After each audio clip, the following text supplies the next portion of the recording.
What was that? Monica knows. It's this dumb thing that Ross made up to try to fool our parents. It's a way of giving the finger without actually having to give it. Hey, I'm Maggie. And I'm Jaren. And we're the Blonde Brewer on TikTok. We're known for our oh-so-loving insults toward each other. Wait, they're supposed to be loving? Did you know that there's 3 rings in marriage? No, there's 2, an engagement ring and a wedding ring. No, you're forgetting the suffering! As I walk through the valley of the shadow of death, Because of our background, I guess MsMojo thought we'd be the right people to bring you the top 10 best insults and comebacks on sitcoms. Woman, you are playing with forces beyond your ken. Yeah, well, your Ken can kiss my Barbie. Check out our YouTube channel in the link below for more loving insults. Number 10. The Cookie Fight. New Girl. A bromance gets knocked off course when Schmidt dares to buy Nick a great cookie. The roommate who received the treat can't accept that it would be given away for no reason. So you just got me a cookie? Yeah, I was thinking about you. What do you mean you were thinking about me? What do you mean? I don't know. I was thinking about you. Thinking about you a lot, bro. After a while, Schmidt calls his friend out for not appreciating the gesture. But Nick responds with a hilariously brutal and explicitly detailed response. If I could give you that cookie back, I would.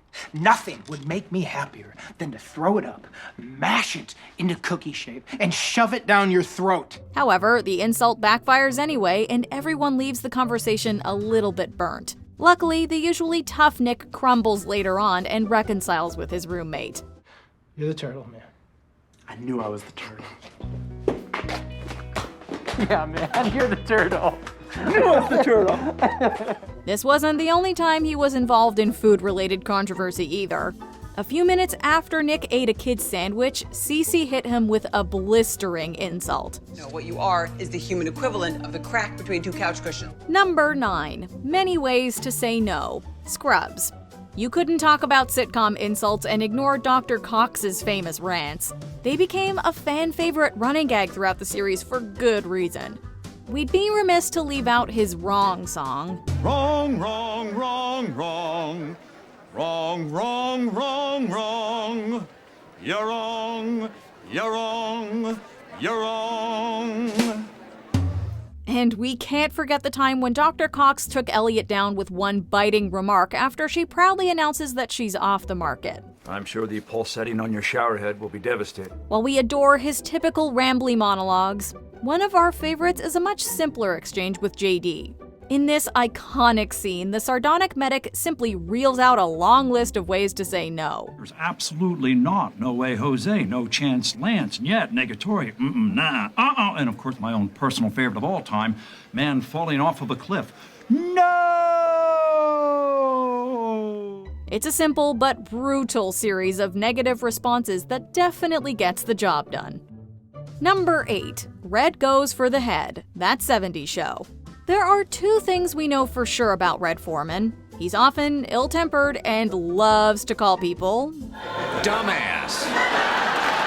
However, he spices up his insults every now and again to give us some of his most iconic firebacks. For instance, when Eric upsets Donna after kissing another girl, Red offers him some fatherly advice. The build-up is so priceless that we don't even mind that he uses his go-to quip. Son, you don't have bad luck. The reason that bad things happen to you is because you're a dumbass.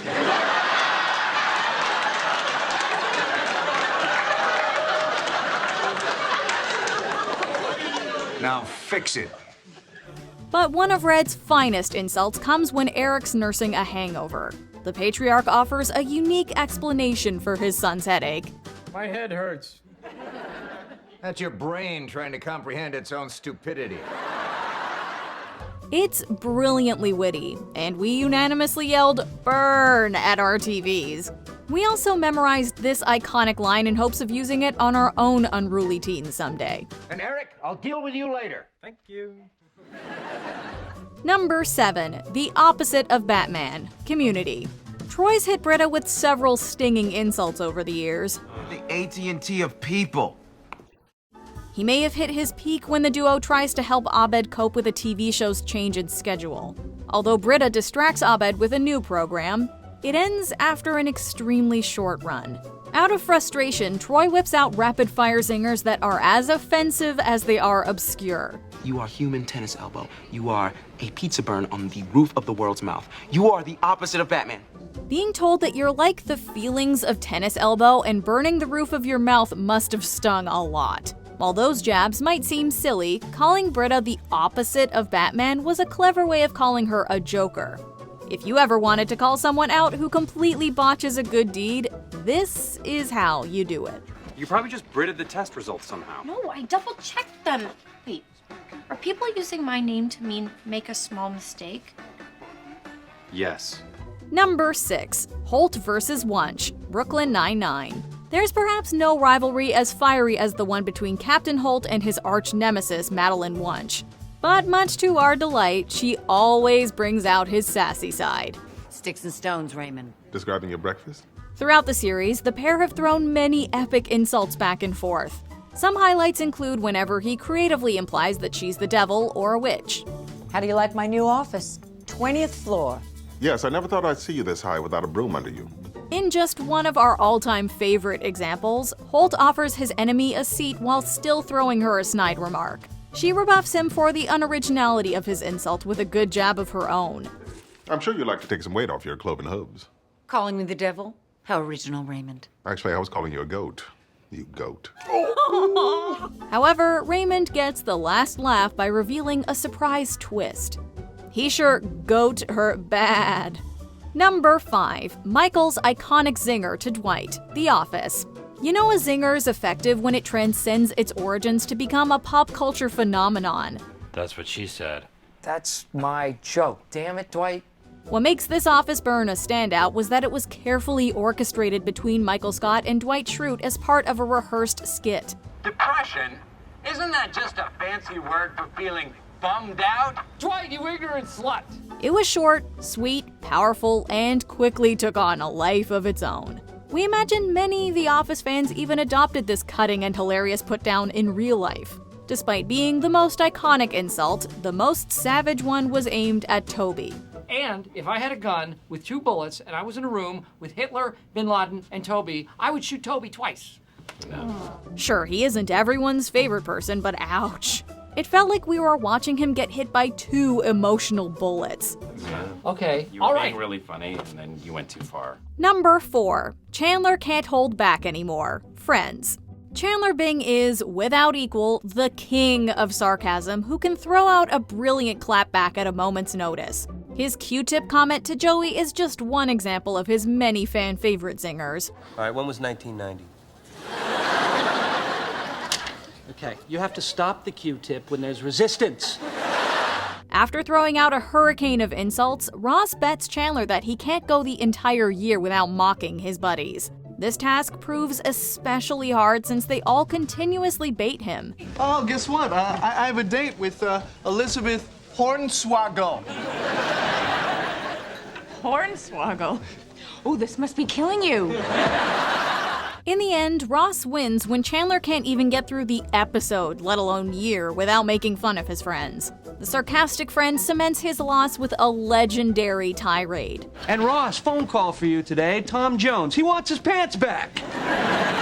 And Hornswoggle, what are you, dating a character from Fraggle Rock? Apparently, Chandler's at his funniest when he's been denied from sharing his truest thoughts. His relief about being able to let go practically radiates through our television. Number 3. Too Ugly to Live, The Golden Girls. The stars of this show never missed a golden opportunity to fling cheeky zingers at each other. Is this about Arnie? No, Blanche. She's upset because they keep changing the taste of Coke. Narrowing down their most sublime scenes was not easy. We know fans often recall Sophia's side-splittingly hilarious wisecrack after Blanche declares that she treats her body like a temple. I treat my body like a temple. Yeah, open to everyone, day or night. However, it feels like Dorothy's attempts to ask her friends for fashion advice stand above any other harsh words. Her innocent questions lead to her being savagely roasted. Hey, girls, which goes better, the silver chain or the pearls? The chain. An amateur's mistake. Can't you see that the chain accentuates the many folds of that turkey-like neck?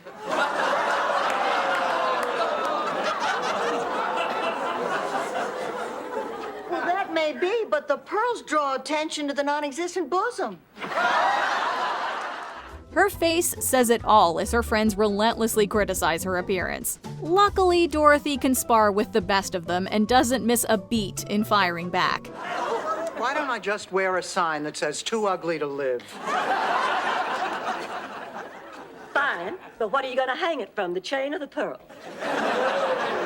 Neither. I'm going to spray paint it on my hump. Even when she's the target, Dorothy is the queen of comebacks. Number 2, basically anytime Karen Walker speaks, Will and Grace. Will and Grace writers definitely knew how to pen witty and memorable insults. Most of our favorites were delivered by the fabulously wry Karen Walker. Practically every time she opened her mouth, she unleashed a biting remark on whoever was around. Lord, they're like Siamese twins who are joined at their boring personalities. It would be impossible to choose just one of her iconic insults. Some of her favorite victims included Grace's fashion sense, Will's personality, her socialite circle, the less fortunate, and of course, Rosario. Hey, how about bringing the volume down to foghorn level? Up yours, Count Druncula. Even Jack couldn't always evade her sharp tongue, or hand. I'm too tired to slap you. Bash your face against my palm, would you? But she always keeps it classy. She's a lady after all, but we still recommend keeping an ice pack on hand whenever Karen's around because whatever she says is going to burn. Just flash him a little boob. Oh, I'm sorry, honey, that was mean. Before we unveil our top pick, here are a few honorable mentions. Why Don't You Act Like an Adult? The Fresh Prince of Bel-Air. Will's snappy zingers always make us laugh out loud. But why don't you act like an adult? Why don't you look like one? Ya Basic. The Good Place. You can't go wrong with Eleanor's classic catchphrase. Ya Basic. Disgruntled Pelican. Schitt's Creek. Admit it, you've called someone a disgruntled pelican after watching this episode. David, stop acting like a disgruntled pelican. The Bug Spray. Family Matters. At least Laura thought about Urkel. Did you think of me while you guys were camping? Yeah, every time I use the bug spray. The Jerk Store. Seinfeld. George was pretty proud of himself for that comeback. Well, the Jerk Store called. They're running out of you. What's the difference? You're their all-time bestseller.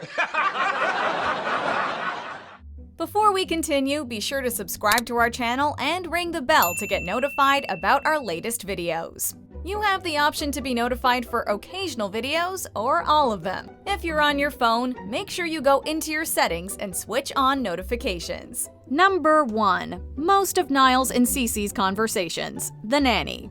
Niles never failed to take the trope of being a sarcastic butler to the next level. He was always ready with a witty and savage remark, especially when Cece was around. Don't you have anything hard?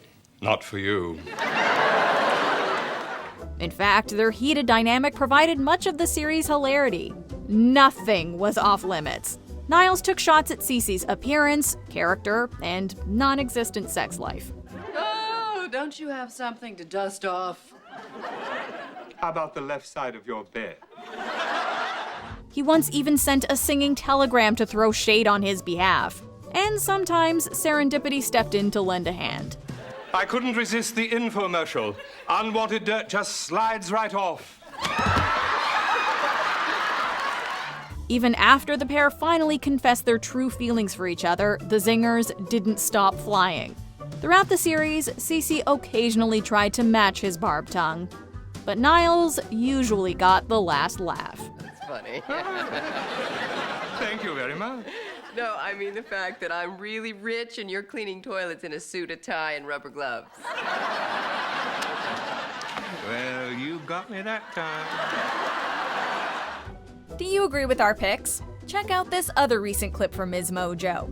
And be sure to subscribe and ring the bell to be notified about our latest videos.